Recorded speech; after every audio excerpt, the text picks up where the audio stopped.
Let's see what we can do to help you save your cherished memories using Linux.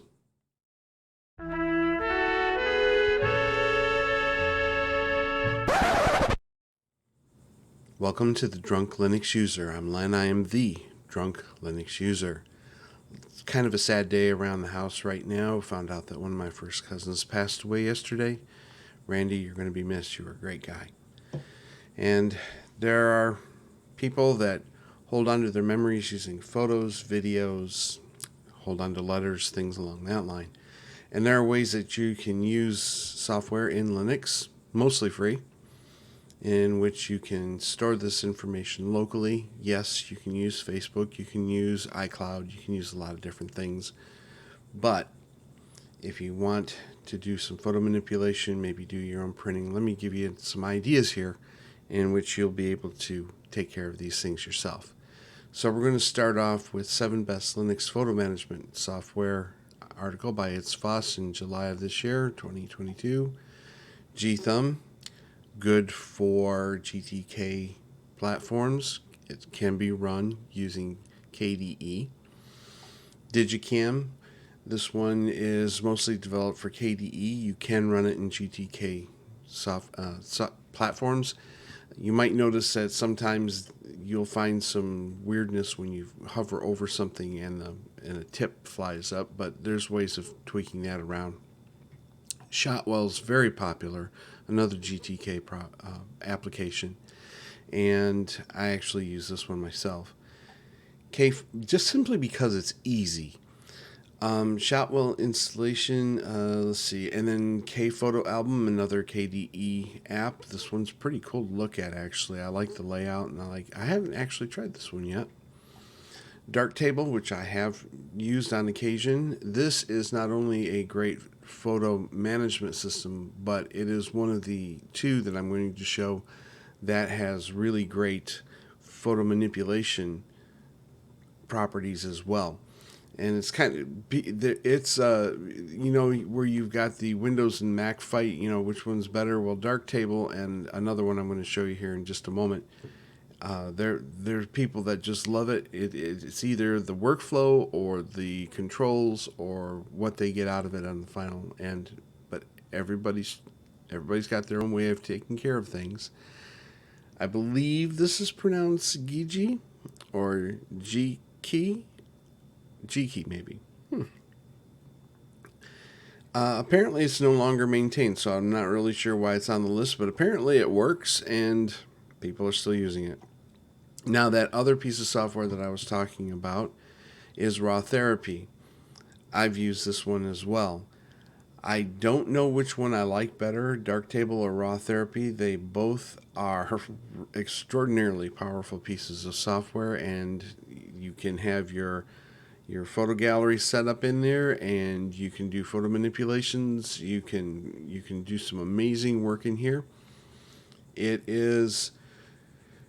You can do some of the same things in GIMP, and if you're on one of the other, OS platforms, you can use Photoshop and whatnot. But these programs for the manipulation of photography is just outstanding, and a lot of them do work with raw files. So keep that in mind. Back in the day, this was one of my favorites, Picasa 3, and Google took it away and created something called, I think it was Photos, and I didn't like Photos, but I love Picasa, and there's a part of my brain that says, maybe I'll reinstall that even though it's not supported, because it did a great job. One of the things I personally took out was the facial recognition part of it, and this was back when it was hooked up with Google Drive and Picasa Online, where everything was being uploaded as you were putting them in. But that's been discontinued, so if you're worried about connecting to your Google account, it's not going to happen. But there's some really, really cool tools involved using Picasa, and it would be nice if it was continued to be developed, but Google just said that they were moving on.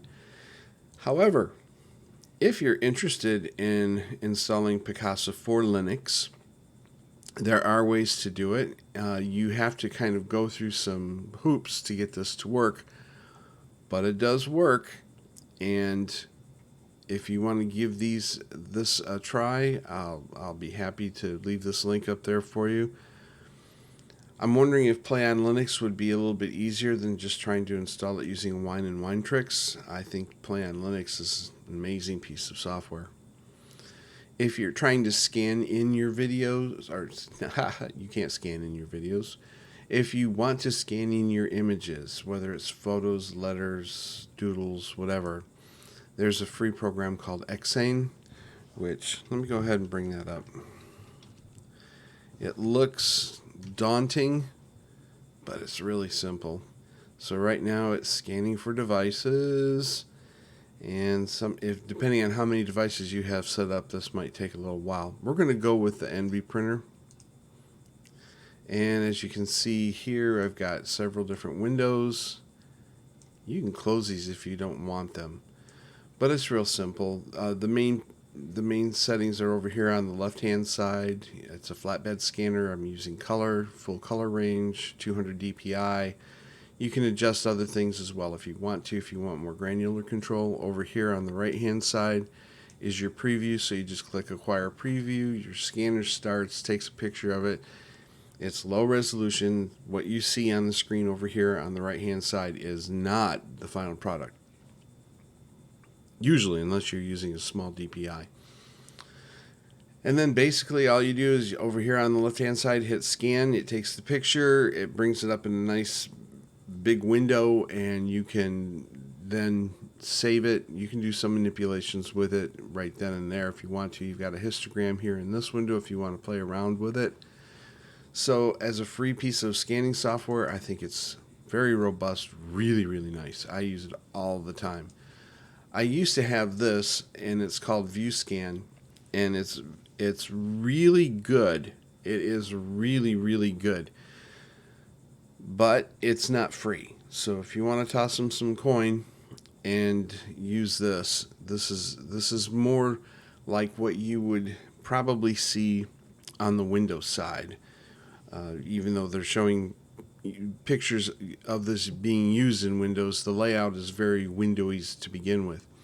But it is very, very good, and it handles a lot of different scanners. So if you've got some wonky, no-name or old ancient scanner, this one by Hamrick might be what you're looking for if you can't find the necessary drivers for your particular scanner. Now, another thing I want to bring up is when it comes to your memories, a lot of people are real excited when they have their first kid and they take all kinds of videos and pictures. When that second or third or fourth or whatever comes along the line, take as many of them too. Hold on and treasure what you have. And don't forget to back up. Remember, maybe even have 2 backups just in case one fails. So, I hope this helps in giving you the opportunity to be able to save your memories.